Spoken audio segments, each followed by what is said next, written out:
Uf. Bienvenidos a otro episodio de Ecos del Silencio. Hoy nos adentramos en un tema que duele profundamente. Duele respirarlo, duele contarlo y sobre todo, duele vivirlo. Estamos en el año 2026 y la herida más grande de México sigue completamente abierta. Hablamos de la crisis de los desaparecidos, una pesadilla que parece no tener fin. Sí, es increíble que a estas alturas de la década sigamos actualizando esta cifra. Y digo increíble por no decir aterrador. Cuando empezamos a rastrear estos datos hace algunos años, pensábamos que habría un tope, ¿sabes? Un momento donde la curva de casos finalmente empezaría a bajar. Pero la realidad en las calles es otra muy distinta. Exacto. Y para entender dónde estamos parados hoy, en pleno 2026, tenemos que mirar hacia atrás obligatoriamente. No podemos hablar del presente sin entender la avalancha de violencia que comenzó por allá del 2006.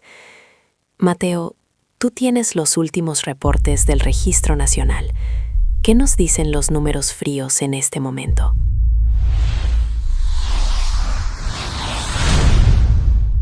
Pues mira, si revisamos la base de datos oficial y cruzamos eso con los registros independientes de las ONG y los colectivos, estamos rozando cifras que superan con creces la barrera psicológica de los 150,000.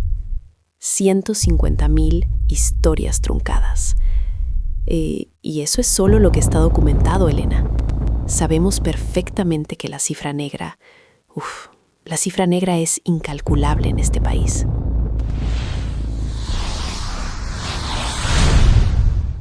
$150,000. Es como si de pronto, ¡pum!, desapareciera una ciudad entera del mapa. Y lo peor, Mateo, es la normalización sistemática. Nos hemos acostumbrado a ver fichas de búsqueda pegadas en los postes, en nuestros feeds de redes sociales. Se busca, ayúdame a volver a casa. Y detrás de cada ficha hay una familia entera que dejó de vivir para dedicarse exclusivamente a buscar. Totalmente de acuerdo. Y aquí entra el gravísimo tema de la crisis forense. En 2024 se prometió la creación de un mega centro nacional de identificación.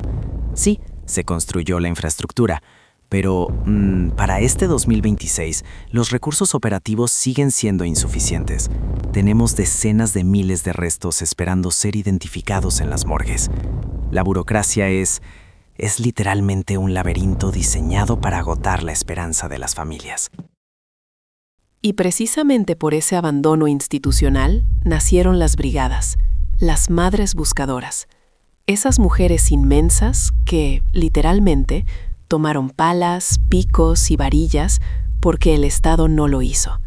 Caminan bajo el sol abrasador en los desiertos de Sonora, en las selvas de Veracruz, en las brechas de Tamaulipas, rastreando la tierra con sus propias manos, buscando un tesoro que nadie más quiere buscar. Sabes, hablé con el colectivo de rastreadoras del norte la semana pasada.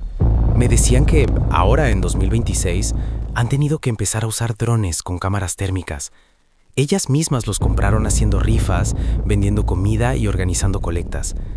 Es absurdo y a la vez heroico. La tecnología avanzó muchísimo, sí. Hay software de inteligencia artificial que cruza datos de fosas clandestinas con perfiles genéticos en cuestión de segundos. Pero si el gobierno no alimenta bien esa base de datos, la inteligencia artificial no sirve de absolutamente nada. Ese es el punto crítico de todo esto. La fragmentación absurda de la información. Cada fiscalía estatal tiene su propio sistema cerrado, y muchas veces, por celos políticos o simple ineptitud, no se hablan entre sí. Una persona puede desaparecer en Jalisco y ser encontrada meses después en Michoacán. Y pueden pasar años literales, antes de que alguien conecte los puntos. Es una negligencia criminal por donde lo veas. Y no olvidemos cómo ha cambiado el perfil de los desaparecidos. Al principio de esta guerra, el estigma era, bueno, seguro andaban en malos pasos. Esa frase tan tóxica que revictimizaba a las familias enteras. Hoy, los datos duros nos muestran que la desaparición forzada afecta a cualquiera. Estudiantes, albañiles, periodistas, defensores del territorio e incluso niños. El aumento de desapariciones de adolescentes entre 12 y 17 años para reclutamiento forzado es la tendencia más alarmante de esta década. Las redes de trata, el reclutamiento forzado por parte de los cárteles, es una maquinaria devoradora de juventud. Y frente a esa maquinaria brutal, tenemos a mujeres imparables como doña Carmen. Escuchemos un fragmento de la entrevista que nos dio ayer en su casa. Mi muchacho, mi Luis salió a trabajar una mañana de octubre. Me dio un beso en la frente y me dijo: ahorita vengo, amá, te traigo el pan dulce para cenar. Y ya no volvió. Fui corriendo al Ministerio Público, desesperada, y me dijeron que me esperara 72 horas. ¡72 horas! En ese tiempo a mi hijo me lo desaparecieron de la faz de la tierra. Llevo 5 años escarbando. Mis manos, mira, mis manos, ya no tienen huellas dactilares de tanto rascar la tierra seca. Y no voy a parar. Te juro que no voy a parar hasta encontrarlo. Aunque sea un huesito suyo, para poder llorarle en un lugar digno. Aunque sea un huesito para poder llorarle. Esa frase te rompe, ¿verdad? Te desgarra por dentro y te deja sin aliento. Es la realidad cotidiana de miles de madres en este país. La tortura psicológica de la incertidumbre constante. El no saber si tu hijo tiene frío en las noches, si tiene hambre o si ya descansa en paz. La desaparición es un duelo cruel, un duelo suspendido en el tiempo que no te deja avanzar. Sí, es exactamente lo que los psicólogos y psiquiatras llaman pérdida ambigua. Y el impacto en la salud mental y física de estas familias es brutal, devastador. Desarrollan enfermedades crónicas, depresión profunda, estrés postraumático severo.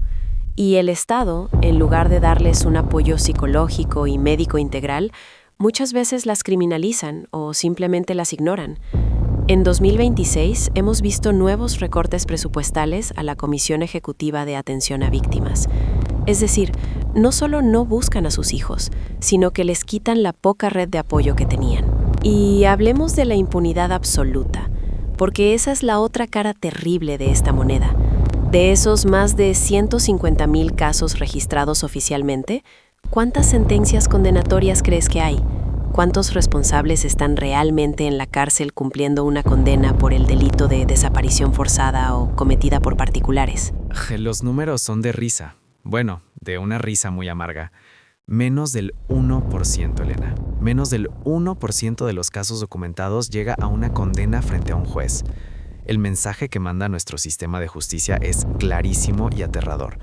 En México, desaparecer a una persona es casi gratis. El riesgo de ir a prisión es prácticamente nulo. No hay consecuencias reales para los perpetradores. Y eso nos lleva inevitablemente a cuestionar el papel de las autoridades. No solo hablamos de omisión o incompetencia, Mateo. Hay cientos, miles de casos documentados donde hay participación directa de las fuerzas de seguridad locales, estatales y, lamentablemente, federales. La militarización extrema de la seguridad pública, que se consolidó de forma definitiva en estos últimos años, no trajo la paz que nos prometieron en las campañas. Al contrario, en muchas zonas del país agudizó la opacidad y el miedo. Exactamente. Las Fuerzas Armadas tienen un poder político y económico sin precedentes hoy en 2026. Y cuando una familia señala valientemente que una patrulla militar o de la Guardia Nacional fue la última en ver a su familiar con vida, las carpetas de investigación mágicamente se pierden, se inundan o se archivan en el olvido. El nivel de encubrimiento institucional es sistémico y está protegido desde las esferas más altas. Entonces, ante este panorama tan desolador, ¿qué nos queda? ¿Hacia dónde vamos como país? Si el Estado falló rotundamente, si las instituciones están colapsadas y si la violencia criminal no cede ni un centímetro, ¿dónde encontramos la esperanza? Yo creo firmemente que la única esperanza real está en la sociedad civil organizada. Está en esas madres y padres que mencionábamos hace un momento. Está en los peritos forenses independientes que donan su tiempo libre. Está en las organizaciones internacionales que, a pesar de las presiones políticas, siguen exigiendo respuestas. Y en las nuevas generaciones de abogados, periodistas y activistas que están diseñando leyes mucho más fuertes y candados de rendición de cuentas. Sí, es cierto. Pero las leyes de papel no sirven de nada si no hay presupuesto asignado y verdadera voluntad política para ejecutarlas. Necesitamos que la sociedad en general despierte de esta apatía, que dejemos de ver esas fichas de búsqueda como si fueran parte normal del paisaje urbano. Cada rostro impreso en un poste es una herida profunda en el tejido social de este país. No podemos y no debemos acostumbrarnos jamás a vivir sobre un inmenso cementerio clandestino. Tienes toda la razón, Elena. Y creo que documentales de investigación como este, los reportajes a profundidad, los podcasts, nuestra principal labor es no dejar que el silencio y el olvido ganen la batalla. Tenemos que nombrarlos todos los días. Recordar que Luis, que María, que Pedro, que Sofía tienen un nombre, tienen una historia y tienen una familia que los sigue esperando en la puerta de su casa. Así es. Y seguiremos nombrándolos, hasta que la dignidad se haga costumbre en este país, hasta encontrarles a todos y cada uno de ellos. Gracias, Mateo, por este análisis tan crudo pero necesario.